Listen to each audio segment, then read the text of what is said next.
Hi, everyone. Hope you're doing well. Welcome back to another episode of Food is Life, the show where we talk about real issues surrounding food, the food system, food movement, and all of what is really the value of food and how it impacts people's lives day to day. So, my name is Farheen Khan, and I'm your host for the day, for today. So last week we launched our show officially, and we had a really incredible speaker, Joshna Maharaj, who was able to join us. She was a chef and advocate, and she talked about her own story, her passion, and her desire to make changes to the food system. She talked about her book, and then also talked about what we can as individuals do with respect to making change in the food system. So today we have another guest who I'm excited to have on the show today.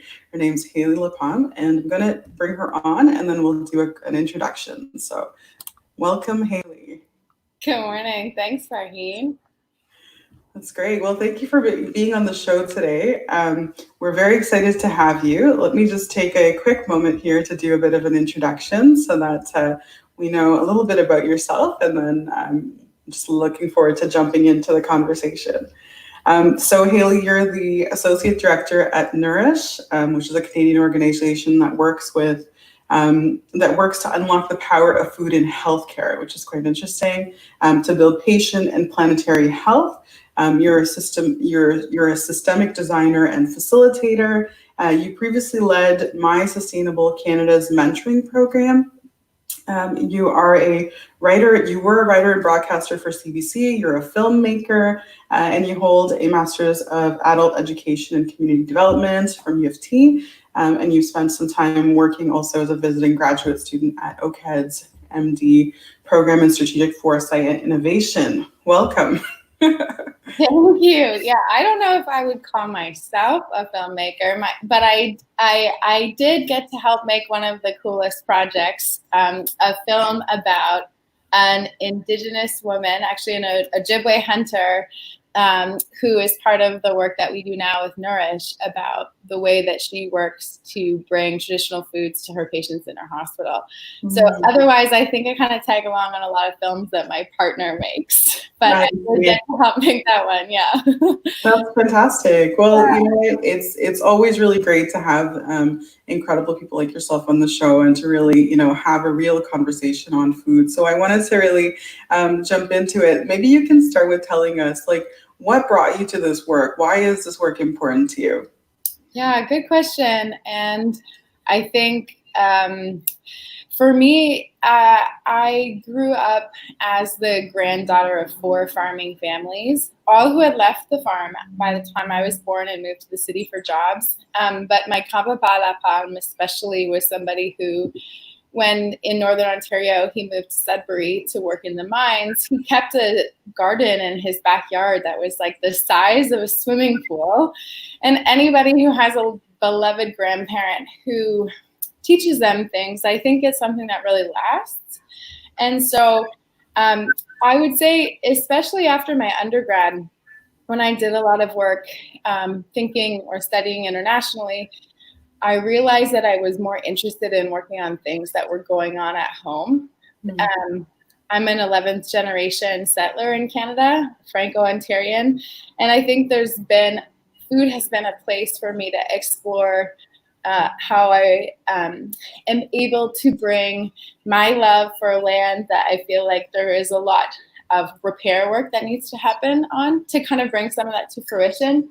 And I think just notwithstanding the fact that, from an early age, my grandfather taught me that, cucumbers taste better if you pick them in the morning. And the way he described tomatoes, I always felt like they had personalities. And so I think I have long grown up with this love and appreciation for food.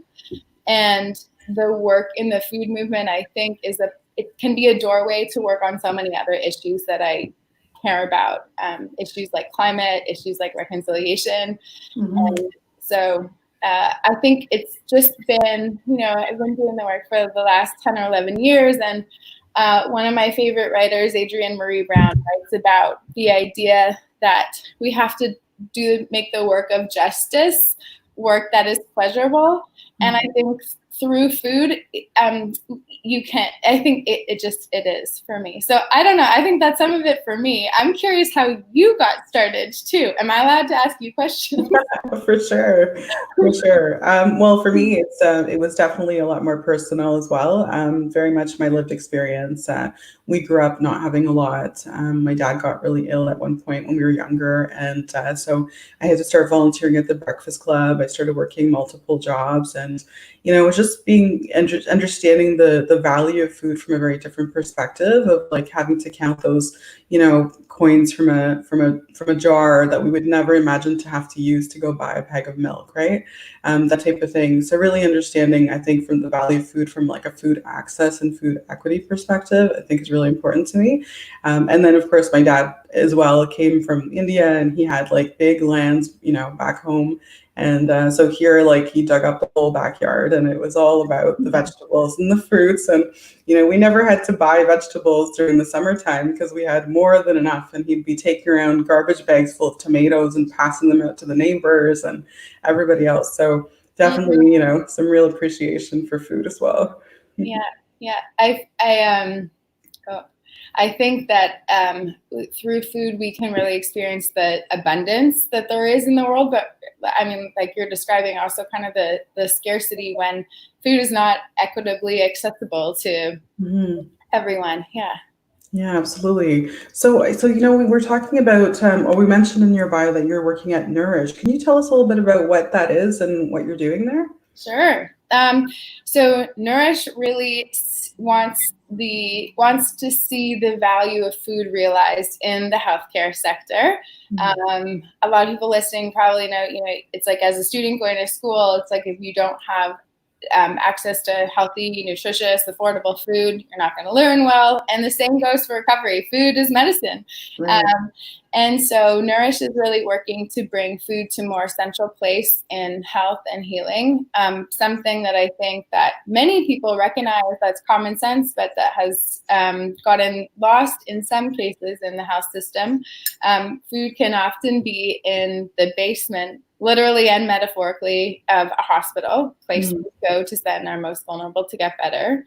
And so we're really working to support leadership within the healthcare system. So health authorities, hospitals, long-term care homes, where many of us are concerned now, our elderly are, to ensure that those people, the patients and the residents, that they're getting access to food that's going to support their well-being, but also that those institutions are leaders, kind of like a fractal of the food movement, who are supporting local, sustainable, regenerative agriculture, who are thinking about the conditions of workers who are making their food, who are thinking about, what the impact is going to be of that legacy of that institution and its community, generations down the line. So how can they use their purchasing power? How can they use their influence as in kind of culture setting or norm setting, or as influencers of policy, to shape the future of the food and health systems in such a way that maybe we don't distinguish between what is food care and what is health care so much, because we start to value the more upstream aspects of care that we can provide, whether it's like something like food access or housing. Like, what if in the future we see hospitals or the people who work for them really advocating for social policy that means we all have better access to food and housing and education and income. And it's not even a future thing. There's lots of physicians and folks who I know now who are doing a lot of that great work today. That's great. And so how successful have you been with Nourish in terms of, getting some of these larger institutions to shift? Because I know with Meal Exchange, that's one of the challenges that we've been facing as well, is how do you really break through into some of these larger institutions, right, to make that kind of tangible and concrete change? Yeah. Well, like I have some, okay, I'm trying to pick which good story I want to tell you, but I also want to anchor it in the reality that institutional change is slower, or has been slower. then change that happens kind of at the grassroots level. I think, your guest, like last week, my friend Joshna, I think she knows just as well as any one of the people who are working in Nourish that kind of like the back end of things, the way that institutional purchasing is set up makes it really tricky in some instances to always reflect your values in your purchasing. And part of that is because of how procurement or purchasing through a public procurement process works, ends up meaning that often the same suppliers will keep winning contracts. And so there's a lot of work right now in Nourish actually to change the specifications that we write in contracts so that we're able to measure things like, we value something about the carbon footprint about this food that's coming. Or when we're evaluating if we want product A or product B, we're going to evaluate what the conditions were for the workers who are making this food, whether they're migrant farm workers who came in from somewhere else in the world, or if it was people, I live in Toronto, if it's people in Toronto, and what their working status was. And so I think that piece of the work is slower to shift and shifting. We see this kind of like new interest in more values-based procurement happening, but it does mean working with lawyers and rewriting how contracts are structured. Right. But then I think a place where I see change happening and have, I guess, one really wonderful story I can share is just like at the level of how we think about what food is. And in Nourish, there are a number of Indigenous leaders who are in this cohort. So we have a group of like 26 actually, people who represent hospitals, long-term care, Indigenous health centers across the country. And for 2.5 years, they were coming together as a group to share their practice of how to really value food and healthcare. And a friendship emerged between this Ojibwe hunter, who I talked about off the top, Kathy Loon, and she lives in Sioux Lookout, and she works for the Meniawan Health System, and a settler business guy named Dan, who lives in Thunder Bay. And these two didn't know each other before the program. And they met when they got to Nourish. And I think that, the way Dan would describe it, it's more his story to tell than mine, but I don't think he would mind. I think through hearing about the importance of food from an Ojibwe perspective, from Kathy, and how food is bound up in all the other forms of care that you need to get healthy, language, culture, traditional medicines, I think he really realized that there was an opportunity at the city where he worked, buying for long-term care homes and other facilities, to really bring this kind of like lens to the work that they were doing. And so right away, he set out to start to learn kind of whose land they were on and which First Nations people were fishing or hunting or harvesting around there, and actually set out to build some relationships with those folks, including where there was a good option to start buying food from them, and then had been working on an Indigenous procurement policy with the city. So often we hear about, especially in the West Coast, like supporting women-owned businesses or minority-owned businesses.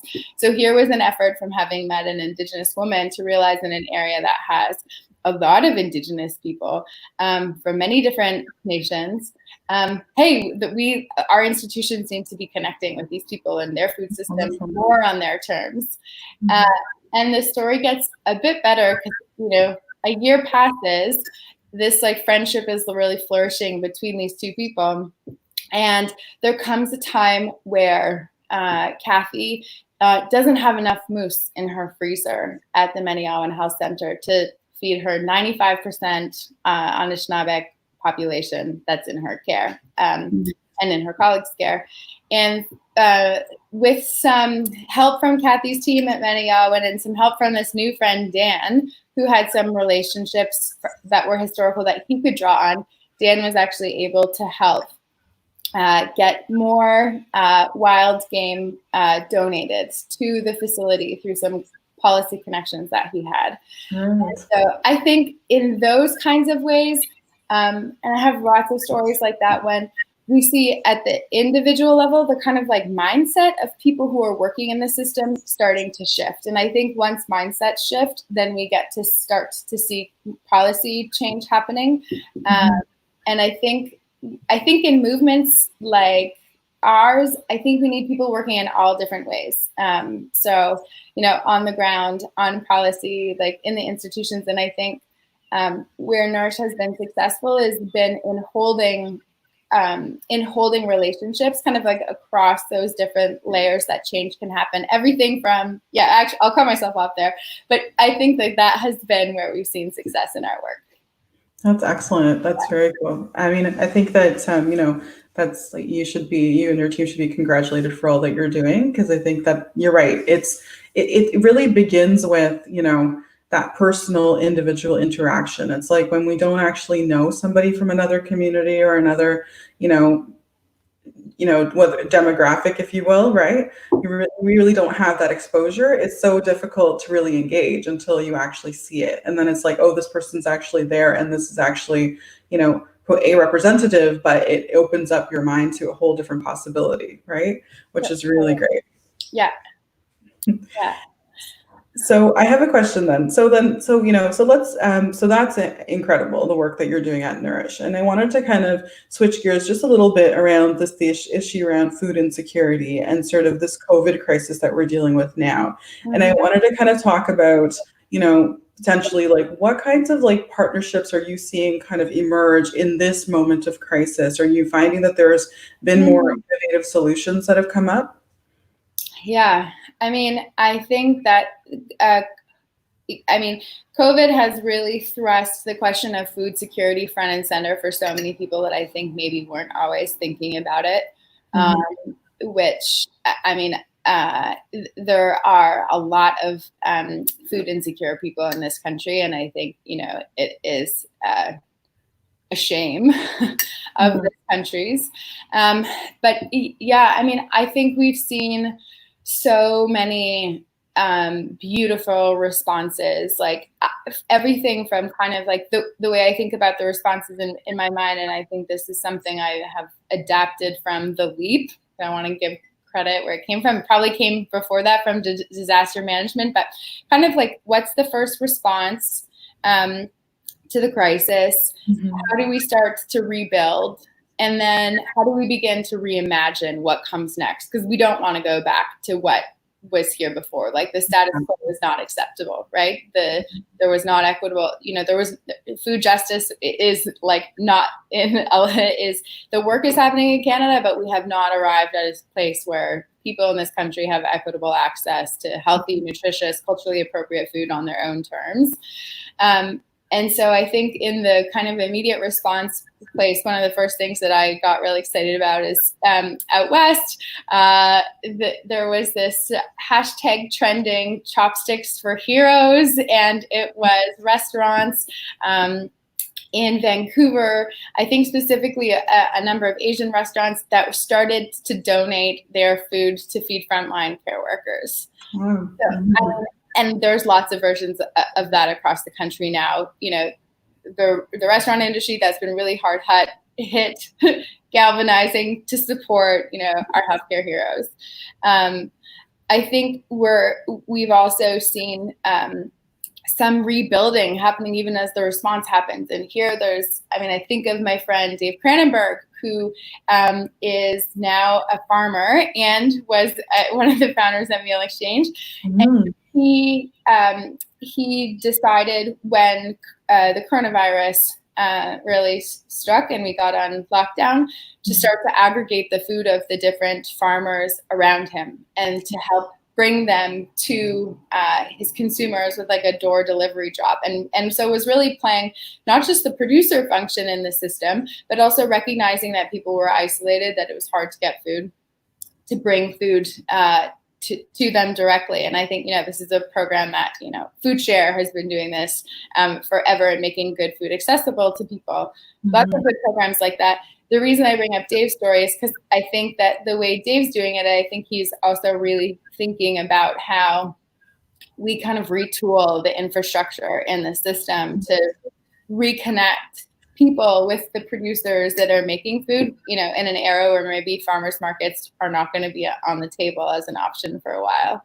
Mm-hmm. And then I think at the institutional level, I mean, I think there is this like deep realization happening that how vulnerable we are if we don't have access and populate at a population level, we don't have access to the food that makes us healthy.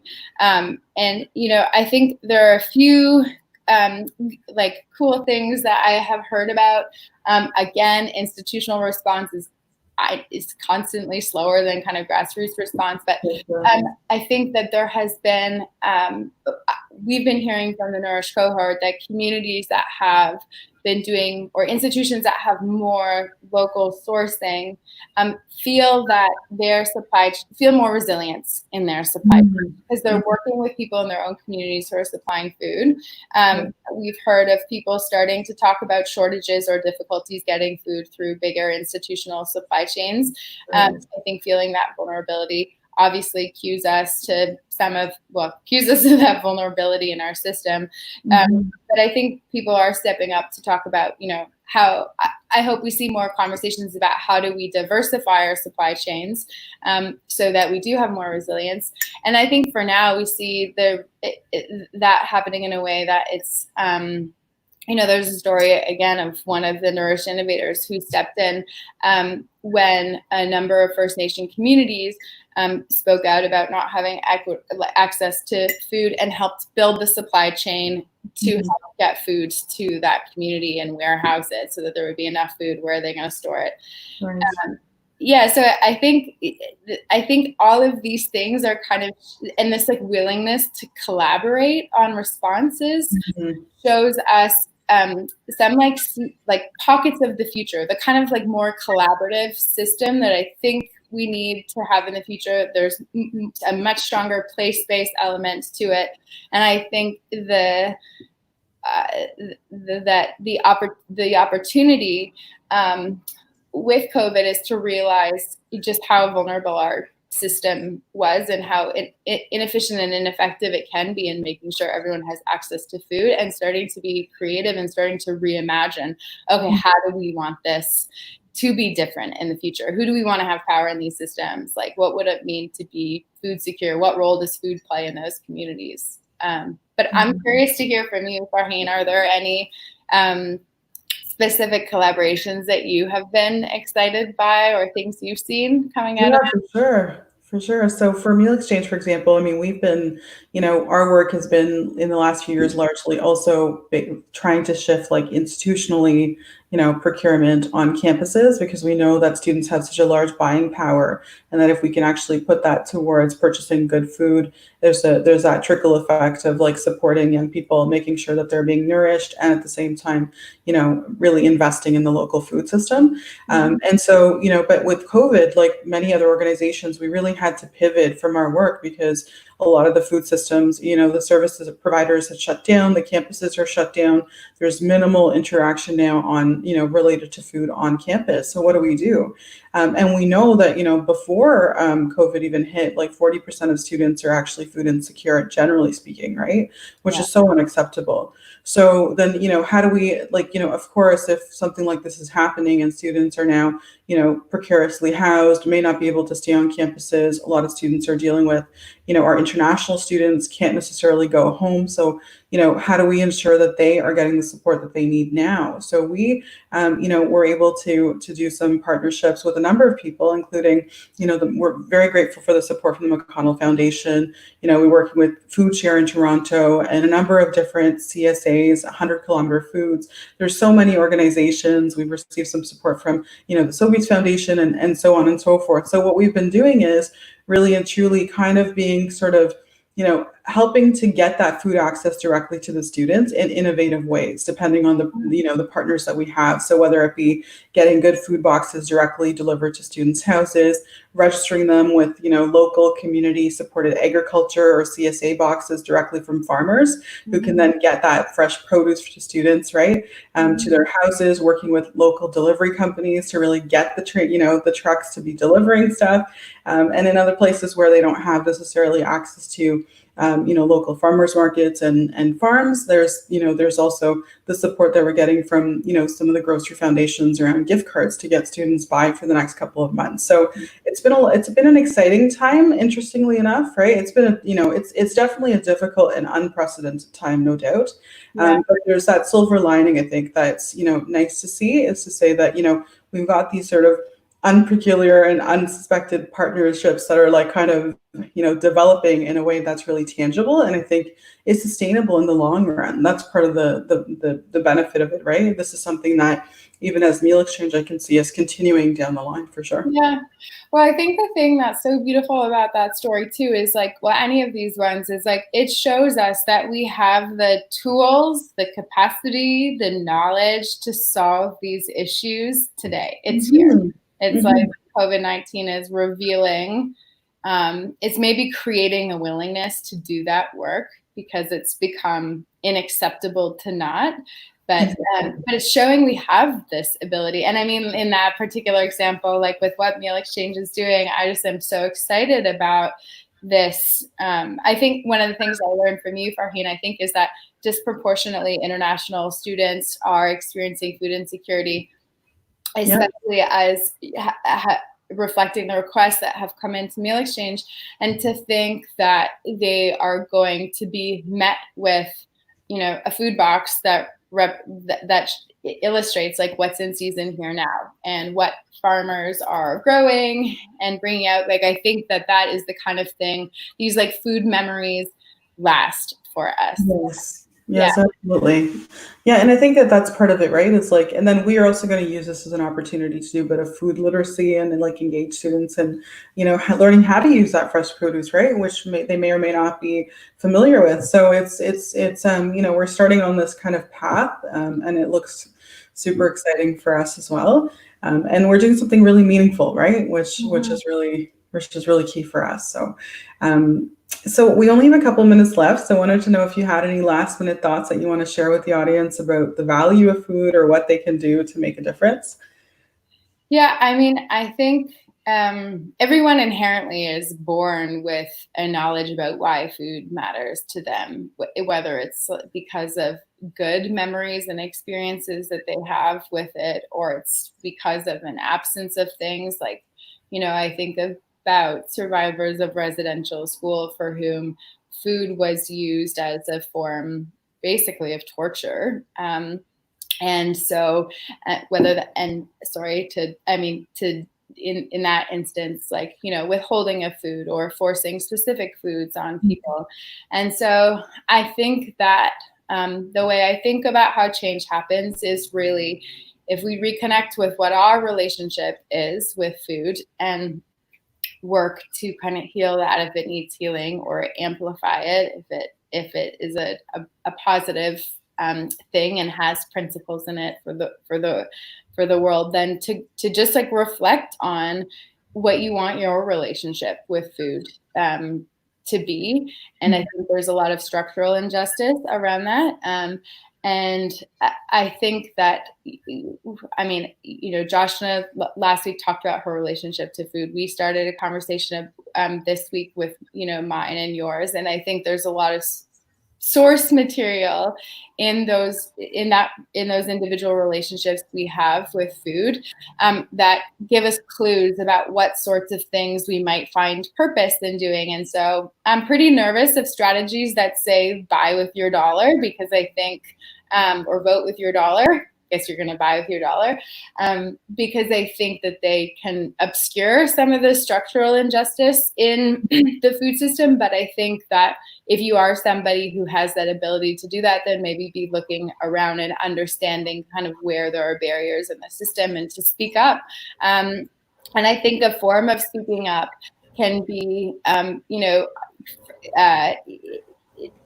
creating positive images of a kind of reimagined future. I mean, and this is, the work of Adrienne Marie Brown and others, but I think I think I did read it in Emergent Strategy, but it was quoted from somewhere else. But Adrienne Marie Brown talks about this idea that we're in a war of narratives, and basically she's describing this idea that it's like we're competing in what story is going to like win out.